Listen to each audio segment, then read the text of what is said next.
कश्मीर में आतंकियों ने हिंदुओं पर जो हमले किए, उस कत्लेआम ने 90 के दशक की खौफनाक यादों को ताज़ा कर दिया, जब आतंकियों ने कश्मीर में हिंदू पंडितों का नरसंहार किया। डर और दहशत की वजह से हिंदू पंडितों को पलायन करने पर मजबूर होना पड़ा था।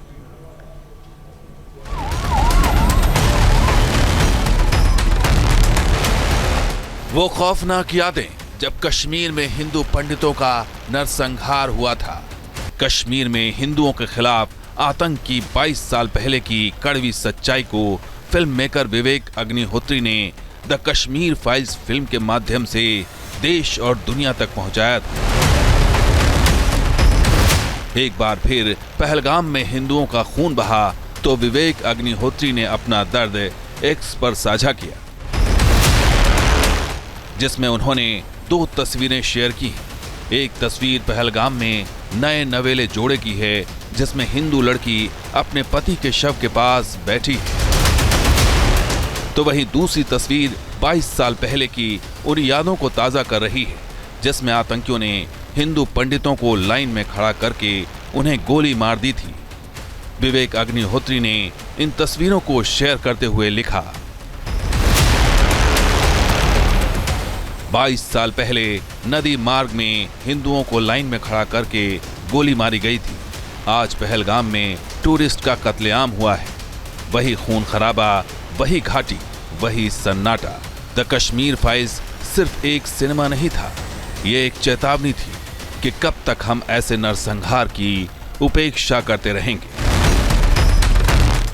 1990 के दशक में कश्मीर को आतंकवाद की आग में झोंकने, कश्मीरी पंडितों की हत्या और उनके पलायन की जो साजिश पाकिस्तान और आतंकियों ने रची थी, उसी तरह की हिंदुओं की हत्या की साजिश एक बार फिर पाकिस्तान में बैठे आतंक के आका अंजाम देने की कोशिश में है। 1990 में जनवरी से मार्च के बीच करीब 1 लाख कश्मीरी पंडित विस्थापित हुए थे, लेकिन कई परिवार ऐसे थे जो तब भी कश्मीर में डटे रहे थे। लेकिन अब एक बार फिर टारगेटेड किलिंग की वजह से कश्मीरी पंडित पलायन करने को मजबूर हो रहे हैं। जिस तरीके से हत्या हुई है एक टूरिस्ट स्पॉट पे पहलगाम में, ये उनका जो मनोबल है, जो टूरिस्ट जो गए वहां पर, इन्होंने जिंदगी में सोचा होगा कि जहां हम घूमने जा रहे हैं वादियों में, उनकी लाशें वहां से वापस आएंगी। बहुत बड़ा नुकसान है उसकी फैमिलीज का, पूरी कंट्री का। ये तो बहुत ऑब्वियस है। पाकिस्तान अपना काम करता ही रहेगा। हम जिस तरीके से, जिस स्पीड से प्रोग्रेस की तरफ जा रहे हैं, वो तो तोड़ने की कोशिश करेगा ही करेगा, और आज वो सक्सेसफुल हो चुका है। अब हमारा रिएक्शन जो इसको लेके, वो रिएक्शन बहुत इंपॉर्टेंट है, और मुझे इस बात का यकीन है कि हमारी सरकार जो है ये बहुत ही मजबूत सरकार है, और इसका जवाब जो है वो जरूर देगी।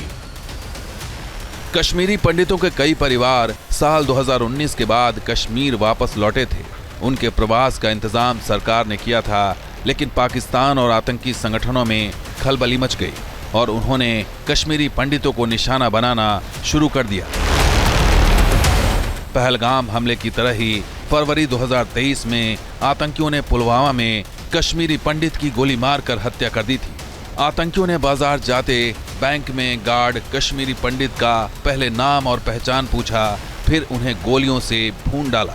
कश्मीरी पंडितों की टारगेटेड किलिंग की बात करें तो पिछले कुछ सालों में आतंकियों ने कई हत्याएं की। 15 अक्टूबर 2022 को शोपियां में कश्मीरी पंडित पूरन कृष्ण भट्ट की हत्या की गई। 31 मई 2022 को सांबा में स्कूल टीचर रजनी बाला की हत्या की गई।